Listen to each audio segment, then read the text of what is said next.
we have to use mathematical induction to show that 5 to the power n plus 3 to the power n is even for all positive integer of n. So all positive integer n basically. So this is even for all positive n, for all positive n basically. So we will use mathematical induction to do that. So first we will assume when n is equal to 1, we will see what happens. We will look that, sorry, not assumption, we will look that. So when n is equal to 1, 5 to the power 1 plus 3 to the power 1, this is 8. So this one is even. Then we make an assumption when n is equal to k, this one is even.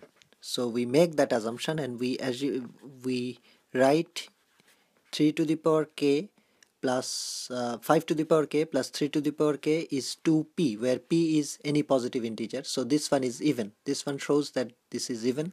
So we can rewrite this one as 5 to the power k is equal to 2p minus 3 to the power k. Once we have made this assumption, we will see what happens when n is equal to k plus 1. So when n is equal to k plus 1, 3 to the power 5 to the power n plus 3 to the power n becomes 5 to the power k plus 1, because n is k plus 1, plus 3 to the power k plus 1. This one can be written 5 to the power k times 5 plus 3 to the power k times 3. And now we will substitute 5k by we'll substitute 5k with this one. So basically instead of 5k we will write 2p minus 3 to the power k times 5 here, and then plus 3 into 3 to the power k. So it becomes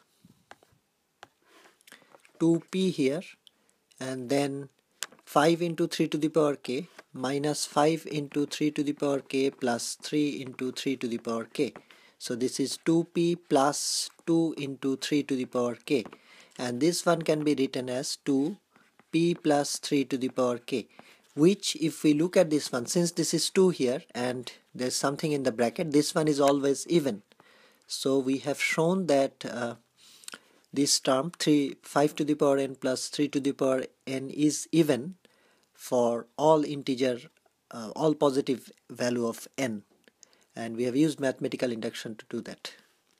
Basically we started from when n is equal to 1, then we made the assumption that the term is even, the given term is even when n is equal to k, and with that assumption we have shown that if this is even, then when n is equal to k plus 1, when n is equal to k plus 1, the term is even as well. So that is proved using mathematical induction. That's the procedure of mathematical induction. So